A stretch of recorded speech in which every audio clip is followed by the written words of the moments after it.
Kenapa masih percaya derma Arab Saudi? Penipuan lama tidak lagi berkesan.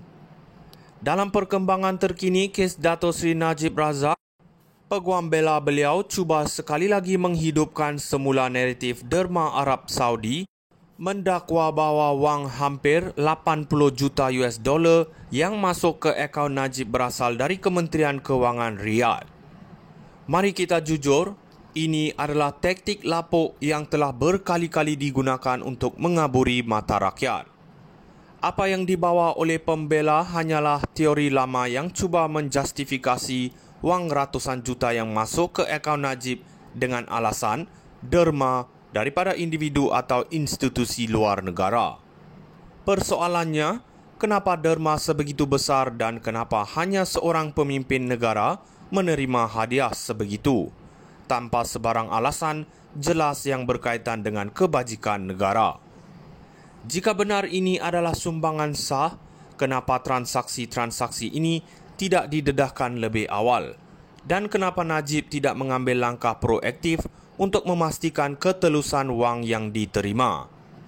Lebih menarik, pembela masih berpegang kepada naratif ini walaupun laporan-laporan antarabangsa dan siasatan yang teliti oleh pihak berkuasa dari beberapa negara telah menunding jari kepada aliran wang yang diselewengkan dari 1 MDB.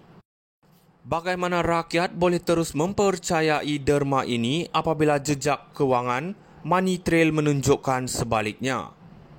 Dalam era pentadbiran madani di mana Anwar Ibrahim berusaha mengangkat ketelusan dan accountability, naratif derma Arab Saudi kelihatan seperti satu jenaka basi. Rakyat Malaysia tidak lagi mahu ditipu dengan alasan-alasan kuno yang cuba menutup skandal besar yang mencemarkan nama negara di peringkat antarabangsa. Sekarang masanya untuk menolak manipulasi dan tuntutan palsu yang tidak lagi relevan. Negara ini memerlukan pemimpin yang berani mengaku kesilapan, bukannya mereka yang terus cuba menipu dan bersembunyi di sebalik cerita derma luar negara yang tidak masuk akal. Kenapa masih percaya derma Arab Saudi? Penipuan lama tidak lagi berkesan.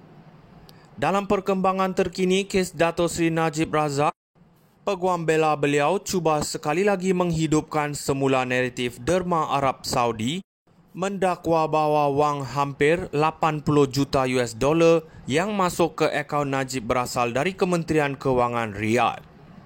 Mari kita jujur, ini adalah taktik lapuk yang telah berkali-kali digunakan untuk mengaburi mata rakyat. Apa yang dibawa oleh pembela hanyalah teori lama yang cuba menjustifikasi wang ratusan juta yang masuk ke akaun Najib dengan alasan derma daripada individu atau institusi luar negara. Persoalannya, kenapa derma sebegitu besar dan kenapa hanya seorang pemimpin negara menerima hadiah sebegitu, tanpa sebarang alasan jelas yang berkaitan dengan kebajikan negara? Jika benar ini adalah sumbangan sah, kenapa transaksi-transaksi ini tidak didedahkan lebih awal?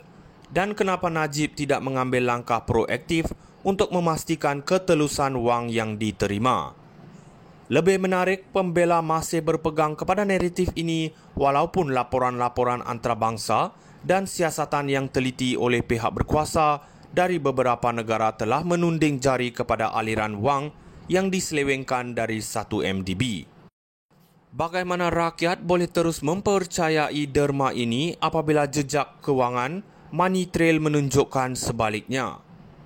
Dalam era pentadbiran madani di mana Anwar Ibrahim berusaha mengangkat ketelusan dan accountability, naratif derma Arab Saudi kelihatan seperti satu jenaka basi. Rakyat Malaysia tidak lagi mahu ditipu dengan alasan-alasan kuno yang cuba menutup skandal besar yang mencemarkan nama negara di peringkat antarabangsa.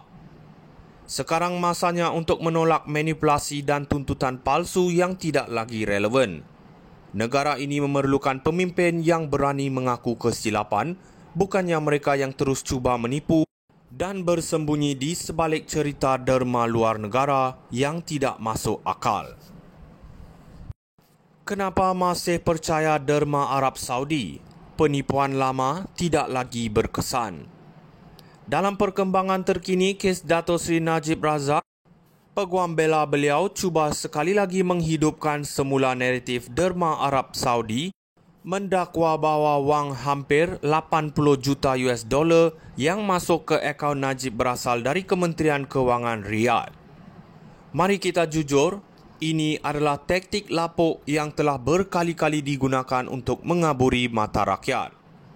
Apa yang dibawa oleh pembela hanyalah teori lama yang cuba menjustifikasi wang ratusan juta yang masuk ke akaun Najib dengan alasan derma daripada individu